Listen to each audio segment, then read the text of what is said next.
July 7th, 1944, 3:47 a.m. The northern plains of Saipan, where the air hangs heavy with the scent of salt and gunpowder. A low fog clings to the ground like a shroud, muffling the distant crash of waves against the coral reefs. You can almost hear the heartbeat of the island itself, ragged, unsteady, as if it knows what's coming. Private First Class Tom Riley crouches behind the wheel of his Willis MB Jeep, that pint-sized beast the boys call the child-sized chariot. It's no tank, just a scrappy open-top rig with knobby tires caked in mud, but tonight, it's his fortress. Mounted on the back, a .50 caliber Browning M2 machine gun gleams under the faint moonlight, its barrel still warm from yesterday's skirmishes. Riley's hands tremble slightly as he checks the ammo belt, the metal links clinking like loose change in a beggar's cup. His buddy, Sergeant Mike Harlan, kneels beside him, eyes scanning the dark horizon where the Japanese lines are supposed to be, a mile or so north, but who knows anymore? The 27th Infantry Division has been grinding through this hell for weeks. Saipan, a speck in the Marianas, but crucial. Take it, and B-29s can rain fire on Tokyo itself. The Japs know it too. They've fought like demons, digging in, counterattacking with everything from katanas to knee mortars. But tonight feels different. Whispers from recon patrols speak of movement, masses of men shifting in the shadows. A banzai charge? The word sends chills down Riley's spine. Those suicidal rushes where waves of screaming soldiers hurl themselves at American lines, bayonets fixed, no regard for life. Quiet, Harlan hisses, his voice a gravelly whisper. He's a veteran from Guadalcanal, scars crisscrossing his arms like road maps. Hear that? Riley strains his ears. At first, nothing but the rustle of palm fronds in the breeze. Then, a murmur. Faint chants drifting on the wind. Tenno Hika Banzai. Emperor forever. It's them. Coming. The fog parts slightly, and silhouettes emerge. Hundreds, maybe thousands. Japanese soldiers, some in uniform, others in rags, civilians mixed in, armed with rifles, spears, even bamboo poles. They're charging, a human tide surging south toward the American positions. The ground trembles under their feet. Open fire, someone yells from the foxholes nearby. M1 Garand's crack, .30 cal machine, guns chatter to life. But the Jeep, positioned on a slight rise overlooking the flank, has a clear line. Harlan swings the .50 cal around, his muscles taut.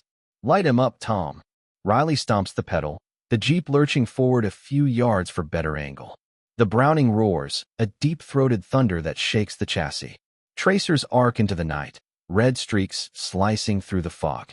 The first wave falters, bodies twist and fall, screams piercing the din.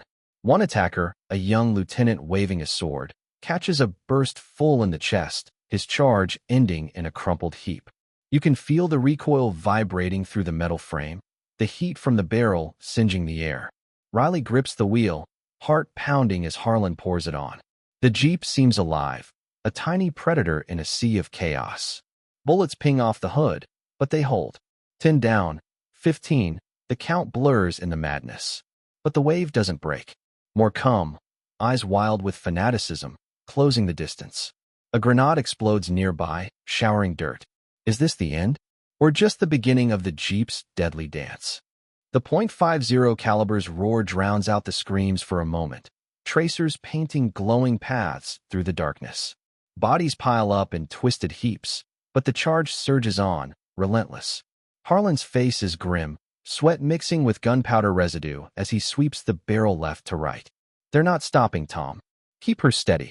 Riley nods, knuckles white on the steering wheel, the Jeep bucking slightly with each burst. Bullets was past, one grazing the windshield frame with a sharp ping. Nearby foxholes erupt in frantic fire, bars barking, Thompsons chattering, men shouting orders amid the chaos.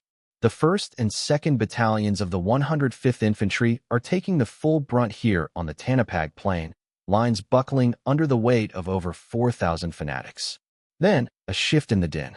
From the center of the American position, a voice rises above the fray, calm, commanding, defiant. Hold the line. Not 1 inch. It's Lieutenant Colonel William O'Brien, commander of the 1st Battalion, a tall figure from Troy, New York, who's been through hell from North Africa to Sicily and now this godforsaken rock. O'Brien moves like a man possessed, 2.45 pistols blazing in his hands as he strides among his retreating men, rallying them. Get back in there. Fight him. His uniform is torn, blood already staining his shoulder from an earlier wound, but he ignores it. The Japanese are closing fast now, bayonets glinting, some falling only to be trampled by those behind. You can picture the exhaustion in his eyes, the weeks of grinding combat, the constant push north. Knowing Saipan means B-29s over Tokyo. But surrender? Not for O'Brien. Not tonight. A burst of enemy fire catches him again, severe this time, shredding his shoulder. He staggers but doesn't fall. Men yell for a medic, try to pull him back. He shrugs them off. No. Hold the goddamn line. Spotting an abandoned Willis MB nearby. Its driver slain, the pint-sized Jeep sitting vulnerable with its pedestal-mounted .50 cal silent. O'Brien charges toward it. The vehicle is a mess, mud-splattered, canvas top shredded, but the Browning is loaded, belt fed, and ready. He leaps into position, ignoring the agony in his arm, grips the handles, and unleashes hell. The gun thunders to life, recoil slamming through his wounded body. Tracers rip into the oncoming wave, mowing down attackers in swaths. One round tears through multiple men, the heavy slugs devastating in the dense pack. That's it, Colonel, someone shouts. His standby's precious time. Men regroup, pour enfilading fire from the flanks. Bodies stack around the Jeep, 30 or more credited later to that single gun in those frantic minutes. But the ammo belt runs dry.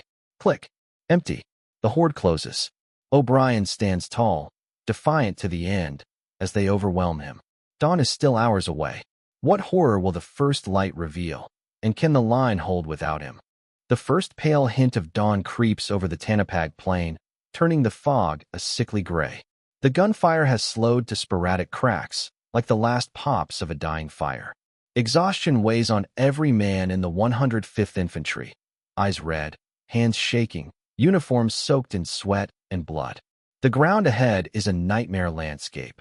Hundreds of Japanese bodies strewn across the open field, some still twitching, others tangled in grotesque piles where the .50 calibers cut them down. Lieutenant Colonel William O'Brien lies where he fell, slumped over the smoking Browning of that battered Willis MB. Bayonets did their work. His pistols are empty at his sides, and his blood mixes with the island's red dirt. Nearby, the body of his executive officer, Lieutenant Colonel Frederick Olander, who tried to take the gun after O'Brien went down, lies just as still, cut down in the same overwhelming rush. 2 battalion commanders gone in minutes. You can almost taste the metallic tang of defeat hanging in the air. The Banzai Charge, over 4,000 strong, the largest of the entire Pacific War, has smashed straight through the center of the 105th's line. Entire companies are shattered, men scattered or dead. The Japanese survivors pour through the gap like floodwater through a broken dam, pushing south toward the regimental command post and the artillery batteries beyond. In the chaos, Private First Class Tom Riley and Sergeant Mike Harlan are still alive, their own Jeep low on ammo but miraculously intact. Harlan slaps the side of the .50, the barrel glowing red-hot. "We're out, Tom." Belts dry. Bullets have torn through their windshield. A jagged hole stares back like an empty eye. Japanese stragglers are everywhere now, some charging blindly, others crawling wounded, a few civilians mixed in, driven mad by the night's frenzy. Fall back. The order ripples down the line. Men stumble rearward, dragging wounded buddies, firing over their shoulders. The 10th Marines' 105mm howitzers, usually lobbing shells miles away, now point almost level, direct fire into the human wave. Shells detonate in thunderous blasts, shredding dozens at a time, body parts raining down. But still they come. Riley guns the engine, the little Jeep bouncing over ruts and corpses as they retreat with the remnants of their platoon. Behind them, the command post is under siege. Staff officers grab carbines. Cooks and clerks form hasty lines. Colonel Jeffrey Cheek, the regimental surgeon, finds himself firing a captured Japanese rifle. The artillerymen load canister rounds, giant shotguns for their howitzers, blasting huge gaps in the attackers. Yet the breakthrough widens. By 6 a.m., Japanese troops have pushed nearly a mile through American lines, threatening to roll up the entire division flank. Word reaches division headquarters. The 105th is crumbling. Reinforcements are scrambling. Elements of the 2nd Marine Division, tanks from the Army's 762nd Tank Battalion. But will they arrive in time? And in the midst of the rout, one question burns. How did a single child-sized Jeep, and the men who refused to abandon it, become the deadliest weapon on the field that morning? The sun climbs higher now, burning off the last wisps of fog and revealing the full horror of the Tanapag Plain. Corpses stretch in every direction. Over 4,000 Japanese dead, some say the largest single-day loss to enemy ground forces in the entire Pacific War. The air reeks of cordite, blood, and the sickly sweet stench of death. Flies already swarm. American wounded cry out from shell craters, while survivors stare in stunned silence at the carnage. But the battle isn't over. Scattered Japanese holdouts still lurk in pockets, snipers in the cane fields, desperate bands trying to push deeper. The 105th Infantry is a shell, 2 battalions nearly wiped out, the 3rd battered. If the line collapses completely, Saipan could still slip away. That's when the reinforcements roar in. M4 Sherman tanks from the Army's 762nd Tank Battalion rumble forward, their 75mm guns belching fire. Marines from the 2nd Division, fresh off the beaches, double time into position with fixed bayonets. And weaving through the chaos like angry hornets, those child-sized jeeps, the Willis and Beasts, dozens of them now converging on the breakthrough zone. You can hear their engines whining high-pitched over the deeper growl of the tanks. 4-cylinder Go Devil motors pushing just 60 horsepower, but agile, unstoppable in this terrain. No armor to speak of, just thin sheet metal and canvas, yet each mounts that devastating .50 cal on a pedestal, turning them into mobile death machines. Private First Class Tom Riley and Sergeant Mike Harlan have scavenged ammo belts from a wrecked half-track. Their Jeep, dented, blood-splattered, one headlight shot out, leaps back into the fray. Harlan stands in the back, feet braced, feeding the fresh belt as Riley guns it across the open field. They spot a knot of Japanese soldiers, maybe 50, rallying around an officer with a tattered flag, trying to organize one last push toward the artillery park. Hit him, Harlan bellows.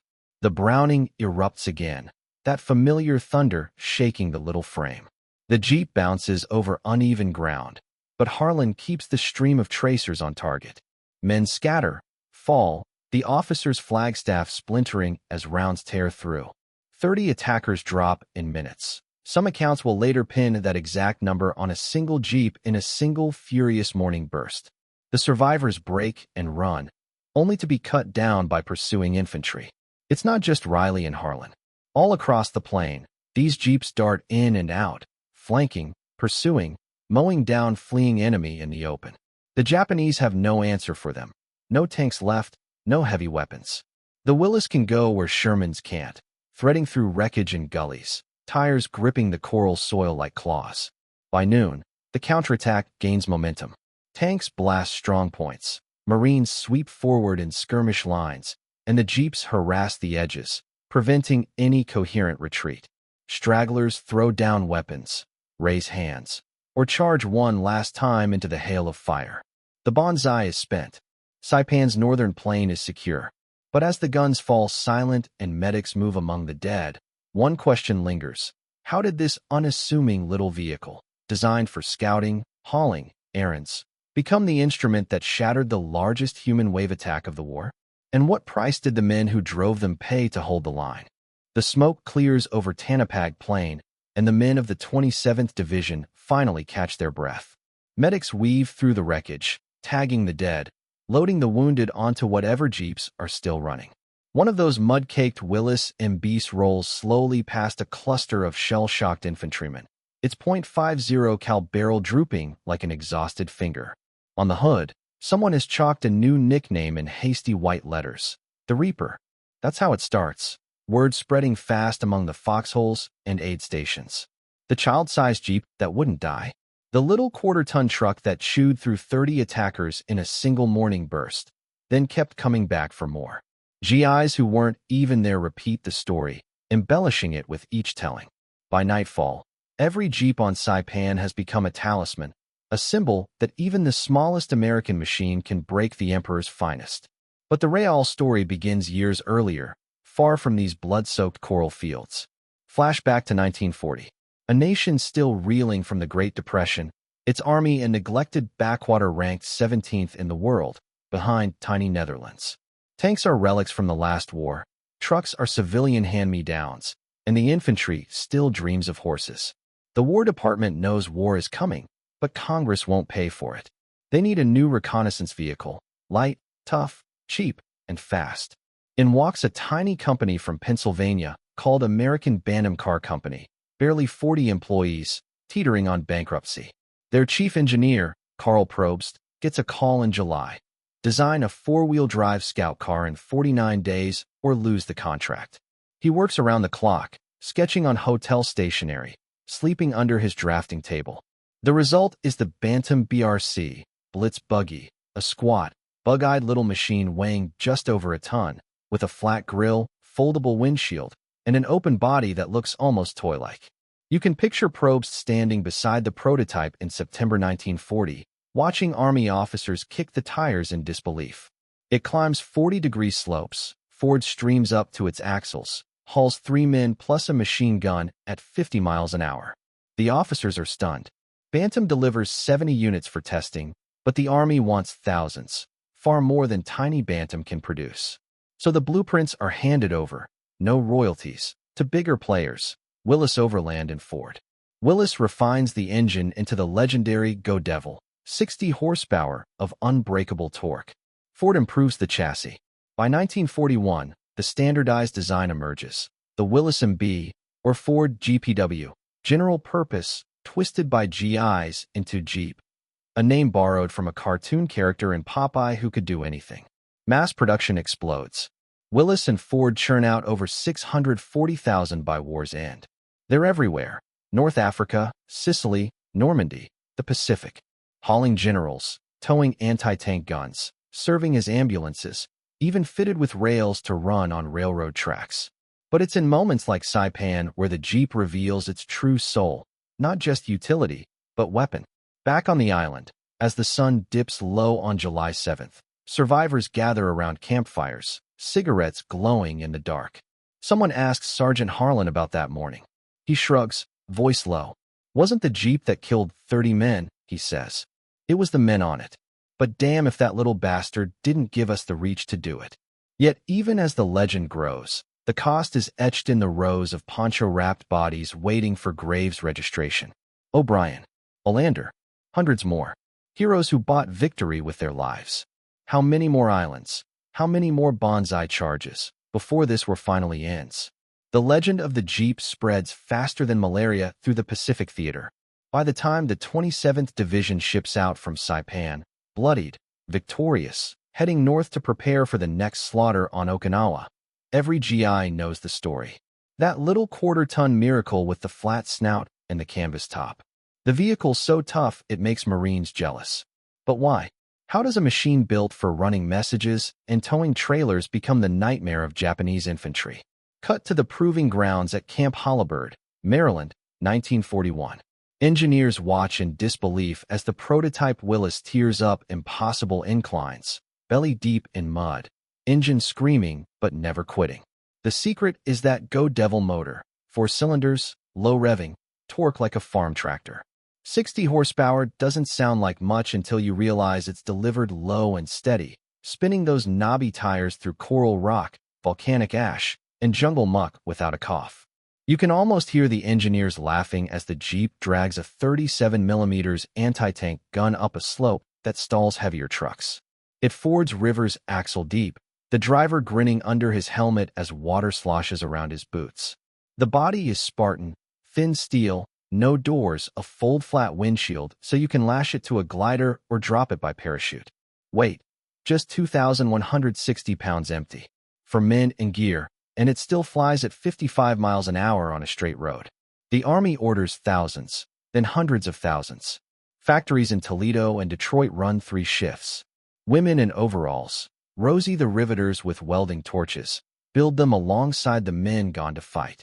Every Jeep is nearly identical. Parts interchangeable, weather stamped W for Willis or F for Ford. That standardization becomes its own weapon. Break down in the middle of nowhere, and the next Jeep that rolls by has the part you need. In the Pacific, the Jeep finds its true calling. Islands are small, roads rare, terrain a nightmare of cane fields, bomb craters, and razor-sharp coral. Tanks bog down. Half-tracks throw tracks. But the Jeep dances. Drivers learn to shift into four-wheel low, lock the front hubs, and crawl over obstacles that would stop a mule. And then there's the pedestal mount. A simple steel pole welded behind the front seats, a pintle for the Browning M2.50 caliber. No armor, no protection. The gunner stands exposed, wind whipping his face, recoil slamming his shoulders. But the mobility changes everything. Hit and run. Flank a bunker. Chase down infiltrators. On Saipan that July morning, dozens of Jeeps exploit the open plain the Japanese so foolishly charge across, turning the bonsai into a shooting gallery. Sergeant Mike Harlan, smoking a Lucky Strike in a quiet moment days after the fight, tells a war correspondent the truth. The Jap fights like a samurai. Honorable. Face to face. But that Jeep? It don't care about honor. It just keeps coming, spitting lead from places you don't expect. Turns the whole battlefield into a crossfire. The correspondent scribbles it down. The story hits stateside papers. Child-sized Jeep mows down 30 Japs in one burst. Exaggerated? Maybe, but not by much. Yet for every tale of glory, there are quieter ones. Jeeps flipped in ditches, drivers crushed. Gunners cut down by snipers the moment they stand to fire. On Saipan alone, dozens of those little machines lie wrecked. Windshields starred with bullet holes, tires flattened, silently testament to how close the line came to breaking. As the sun sets crimson over the Pacific, mechanics work by lantern light, patching canvas, straightening fenders, reloading ammo belts. Tomorrow there will be more islands. Tinian, Peleliu, Iwo Jima, Okinawa, and the Jeep, ugly, uncomfortable, unstoppable, will be there, waiting to carry the next load of boys into hell. But one question still echoes among the crews. After all the blood spilled on Saipan, what new horror awaits on the road to Tokyo? And will even the mighty little Jeep be enough to see them through? July 9th, 1944. 2 days after the bloodbath. The Tanapag plain is quiet now, save for the clank of shovels and the low rumble of bulldozers pushing earth over mass graves. Japanese dead, 4,300 by the official count, are buried in long trenches. American boys get individual plots, marked with dog tags on makeshift crosses.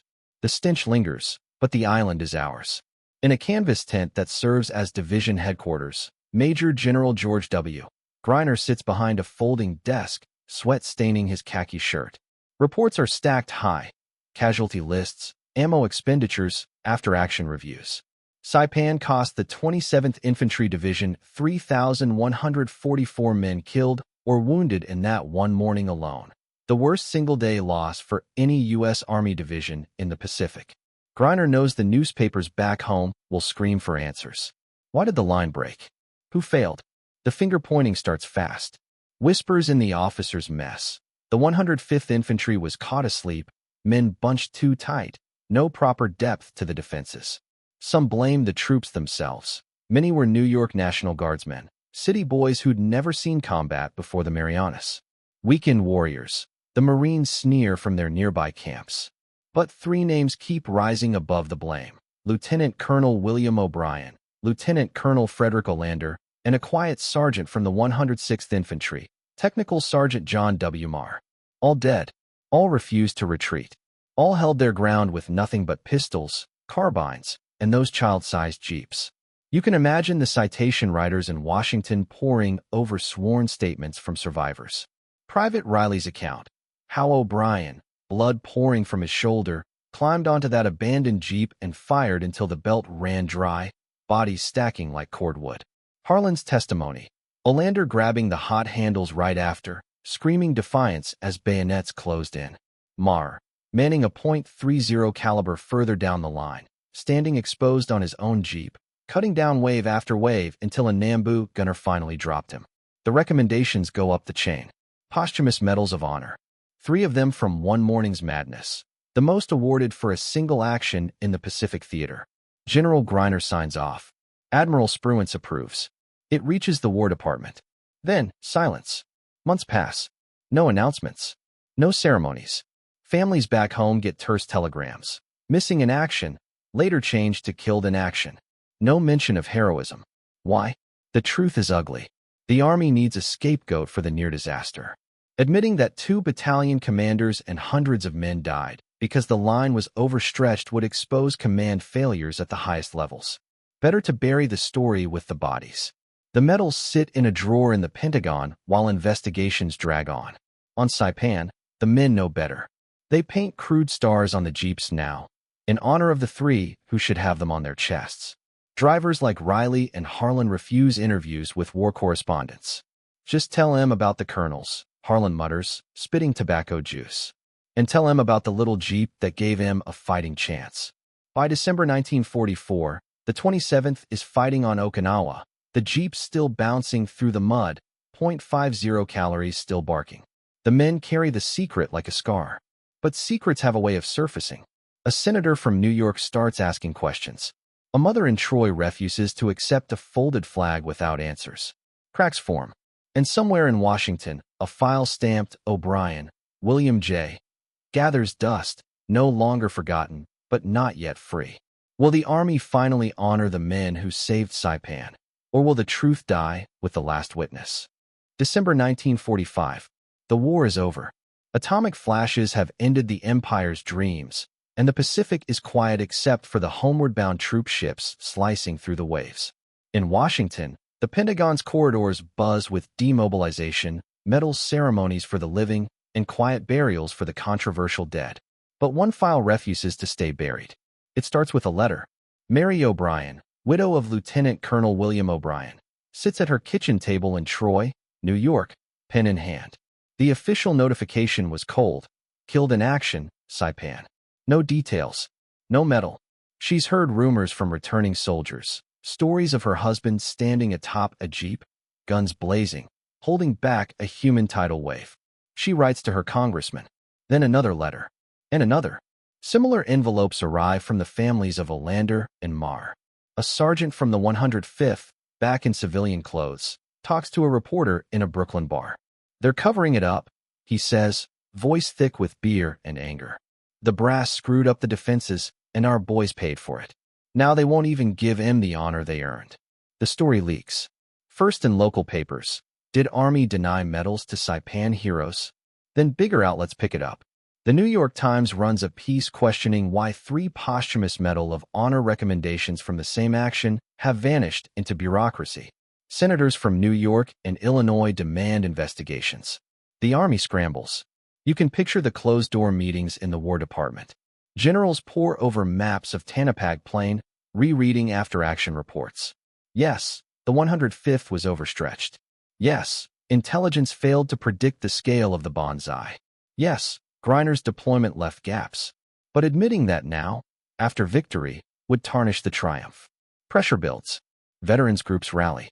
The American Legion takes up the cause. By early 1946, the Army can't hold the line. February 1946. A quiet ceremony in the Pentagon. Secretary of War Robert Patterson presents the Medals of Honor to the next of kin. Mary O'Brien clutches the blue ribbon star, tears streaming as the citation is read aloud. Distinguished himself conspicuously by gallantry and intrepidity at the risk of his life above and beyond the call of duty. Personally manned a .50 caliber machine gun. Continued to fire until mortally wounded. The same for Olander and Marr.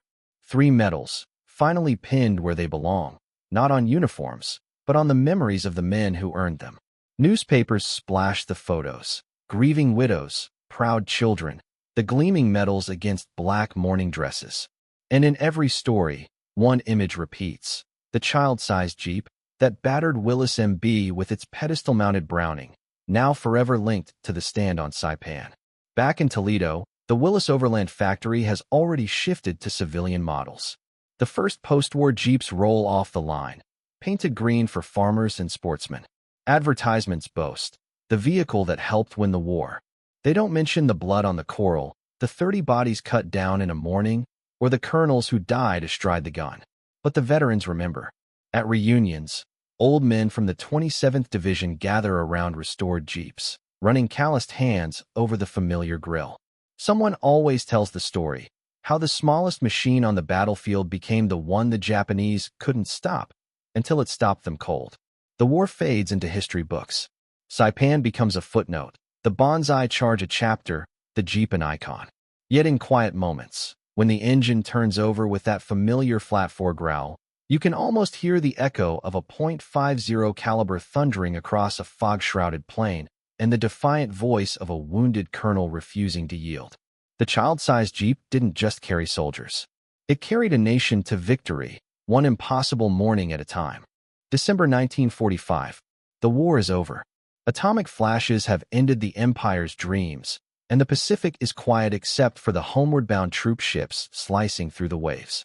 In Washington, the Pentagon's corridors buzz with demobilization, medal ceremonies for the living, and quiet burials for the controversial dead. But one file refuses to stay buried. It starts with a letter. Mary O'Brien, widow of Lieutenant Colonel William O'Brien, sits at her kitchen table in Troy, New York, pen in hand. The official notification was cold. Killed in action, Saipan.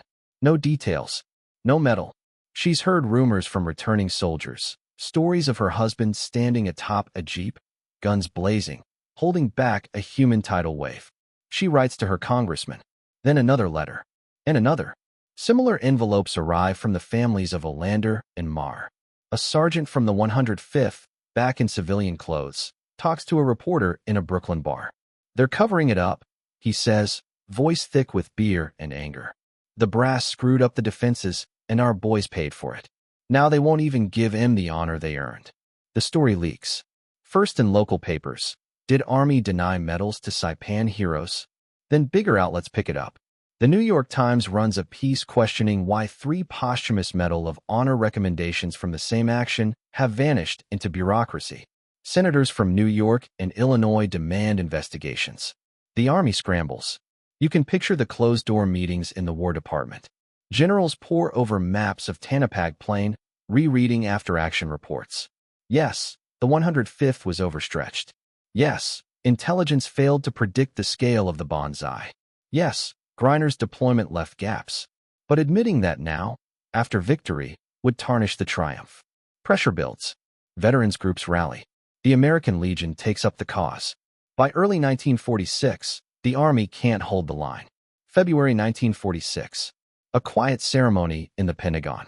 Secretary of War Robert Patterson presents the Medals of Honor to the next of kin. Mary O'Brien clutches the blue ribbon star, tears streaming as the citation is read aloud.